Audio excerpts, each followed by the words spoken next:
Happy Aphrodite April, bunny rabbits. My name is Jessie, and welcome to my podcast, Tea with the Gods. I'm back again.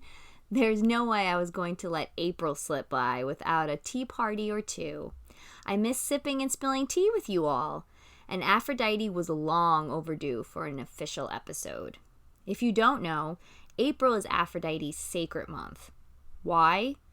Because the Roman's in the number 4. So it's Aphrodite's month, and we are celebrating. I'm starting off the celebrations with this episode all about misconceptions. If you listened to my episode about my relationship with Aphrodite, you'll know that misconceptions very nearly kept me from her. And unfortunately, I'm not alone in that. I get questions on a routine basis from potential worshipers fearful of working with Aphrodite because of one or more of these misconceptions. It truly breaks my heart since I know how rewarding and worthwhile a relationship with Aphrodite can be. Watching people deny themselves of that life-changing and fulfilling experience for reasons that aren't even accurate devastates me. It's why I've made it my mission to completely obliterate every misconception about my dearest deity, so they can no longer be a barrier between worshipers and the love of Aphrodite. That's what I'm going to do here, loves. We're going to watch those misconceptions burn while raising our teacups to Big Papa, letting all the inaccuracies, misogyny, and complete bullshit turn to ash. So, pour your tea, make sure it's nice and hot, because I'm ready to light some God's damn matches. The first misconception I want to discuss in this roulette wheel of bullshittery is the one that almost got me. That Aphrodite has a type. This is actually something that isn't exclusive to Aphrodite. Many people believe this about other deities as well, but I find it to be more prevalent with Aphrodite. My guess is that her association with beauty triggers our insecurities and low self-esteem. Beauty is a very controversial and sensitive topic in our society. I think it's very fair to say that each and every one of us have been traumatized in some way by the rigid beauty standards of the world. Knowing that, it's easy to see why a deity like Aphrodite would be incredibly intimidating to approach. It's like trying to talk to Regina George and hoping she'll let you sit with the rest of the plastics. But what we all fail to recognize is that we are projecting our own assumptions based solely on mythology and the influences of society onto Aphrodite. It's not a real Jessie tea party without spilling the tea on mythology, is it? Okay, so I'm just gonna say it. Aphrodite, forgive me, but she is really not at all likable in the myths. We'll talk about why later. Spoiler alert, it's the patriarchy.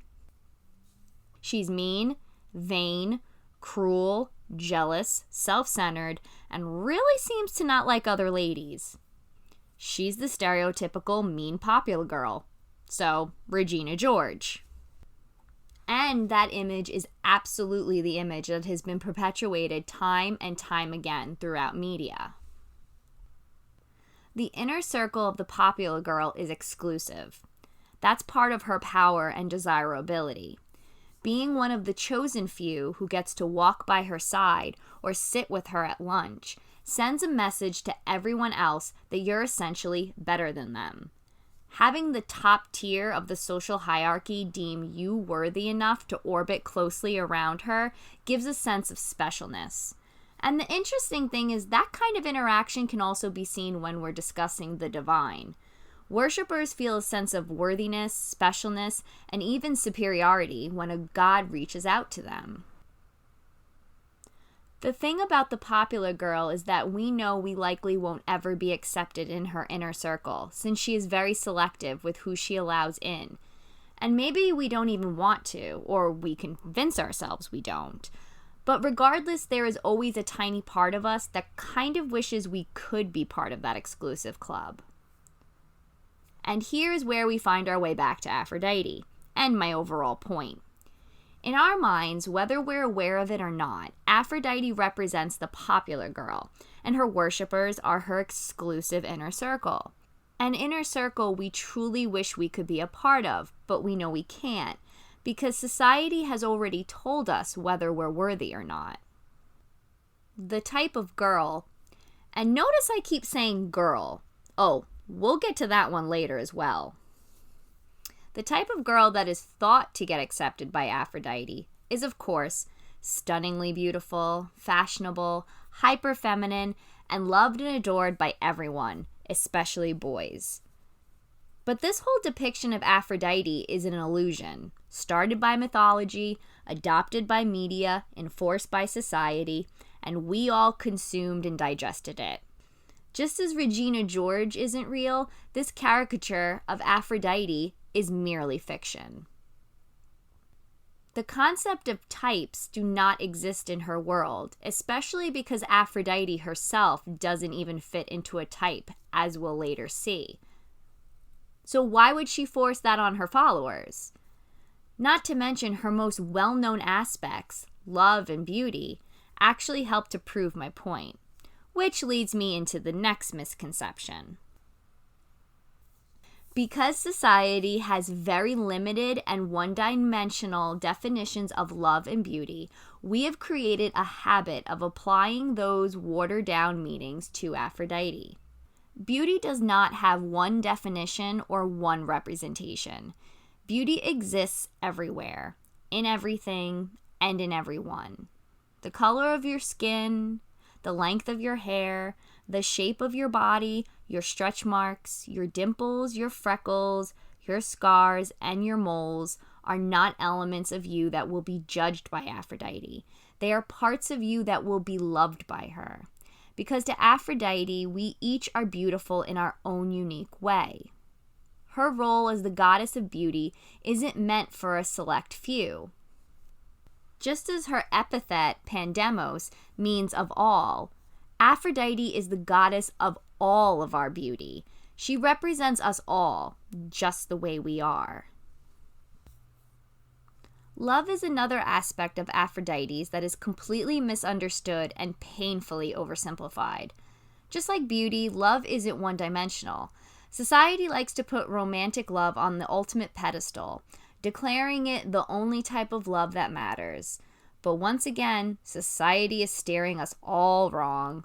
What a shocker! There are so many ways that we as humans can experience love, and no one way is more important than the other. There's love for our family, whether by blood or found family, love for our friends, love for our animal companions, love for our fellow humans, love for the gods, love for our world, and of course, love for ourselves. All the ways love can and does exist within us falls under the rule of Aphrodite. Speaking of love, let's quickly discuss aromantics and asexuals. A lot of people worry that having little to no interest in romance and or sex denies them access to Aphrodite. Well, as I just discussed, romantic love is not the only type of love Aphrodite represents. Platonic relationships that are meaningful to you matter just as much to Aphrodite as someone else's romantic one. And when it comes to her role as a sex goddess, Aphrodite isn't looking for everyone to feel the same way as she does about sex. Because self-love is under her rule as well, what she genuinely wants is for people to be true to themselves. If sex isn't really your thing, then she wants you to honor that and not try to force yourself into any uncomfortable situations. Be who you are and be proud of it. And that goes for any of Aphrodite's aspects and associations. You don't need to like or be into every single thing she represents in order to worship her. As we'll see, there is a lot to Aphrodite, meaning if you choose to ignore certain aspects, there's still plenty you can focus on. Now, I think I successfully proven my point that Aphrodite does not have a type she prefers, but instead welcomes all into her golden kingdom of awesome. But there's still so much more to discuss. So much more. This is going to be a long episode. Moving on. Let's take a pit stop at gender, shall we? Oh, gender, you elusive little bitch. You're like Peter Pan's shadow. I can't seem to catch you no matter how hard I try. As I pointed out earlier, Aphrodite is heavily associated with women since she is depicted as being hyper-feminine and is associated with elements that are traditionally female. But this is the 21st century. Hard to believe sometimes, though. Gender roles can get fucked. Feminine doesn't automatically mean female, and gender exists on a spectrum that exists in its own realm somewhere. Like, what even is gender? But the point is we evolved and grew out of the box where this misconception was first spawned. There are genders that exist out of the binary, and how we experience and label feminine and masculine has changed. So to pretend like Aphrodite only fucks with feminine women is extremely outdated and actually historically inaccurate. Oh, did I get your attention with that? I did, didn't I? Well, you're going to have to wait. What I will say is that Aphrodite historically has played a part in aspects and roles that were geared mainly towards men. So, the idea that Aphrodite only caters towards the matters of women is factually incorrect. All genders are welcomed here.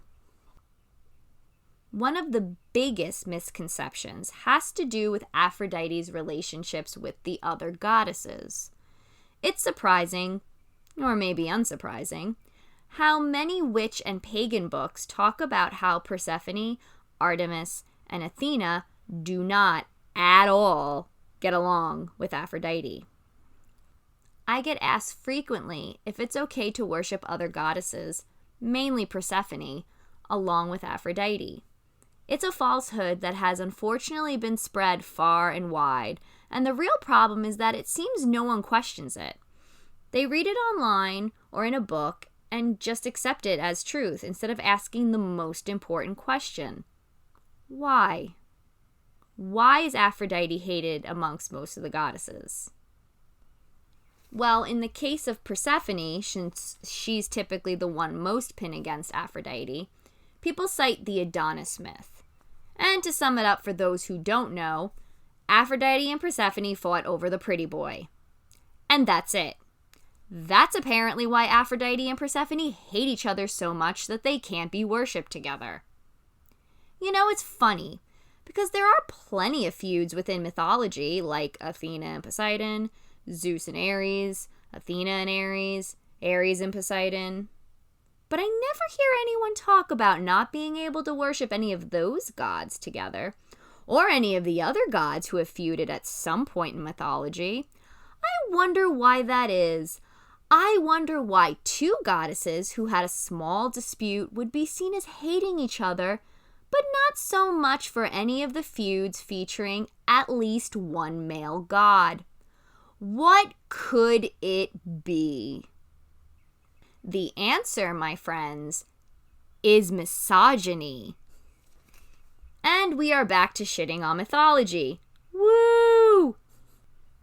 The reason people believe that the goddesses hate Aphrodite is because mythology is misogynistic. So friggin' misogynistic. It does not like women at all, divine or mortal. When you actually dissect the myths, you can clearly see that women are not at all represented as being supportive of one another, especially the goddesses. They are portrayed as being jealous of one another, in constant competition. Judgment of Paris, anyone? Oh, a whole fucking war started because Hera and Athena couldn't be happy for Aphrodite winning prom queen and instead tried to carry her. And being unspeakably cruel to one another, especially mortal women. There is zero sense of sisterhood in these stories. Women are not supporting women. Because there's nothing more scarier to a man than women united. It keeps them up at night. They hear girl power in their dreams and wake up in a cold sweat. It's not pretty. And come on, if Aphrodite, Artemis, Persephone, Athena, Hera, Demeter, and Hestia were a united front, do you think half the shit that went down in mythology would have actually happened? Nah, things would be very different. This also echoes back to my first point about Aphrodite representing the popular girl. Typically, the popular girl is not well liked by other ladies because of jealousy and competition. She has all the good looks and gets all the attention, and it isn't fair because why her and not me? Why does Aphrodite get the golden apple? And why does Aphrodite get Adonis? And Marsha? Like, did you really think Hollywood came up with all these tropes, archetypes, and stereotypes on their own? Don't give them that much credit. They don't deserve it. They keep making Hades the devil and Ares evil.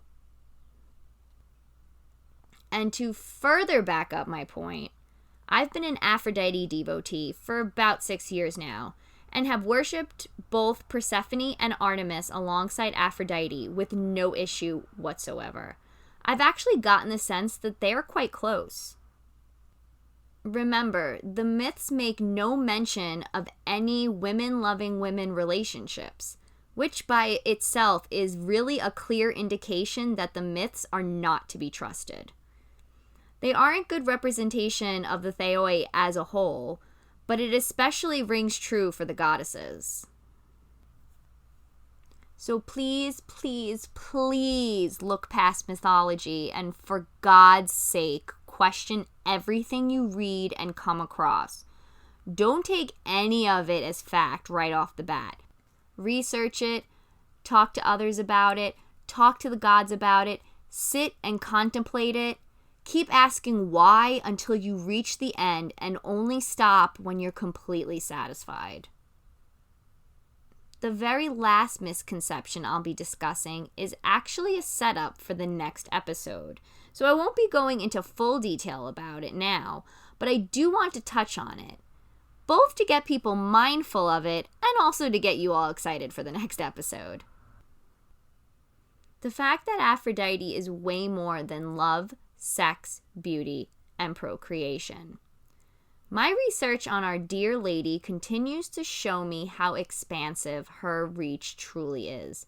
It blows my mind every time I uncover new discoveries.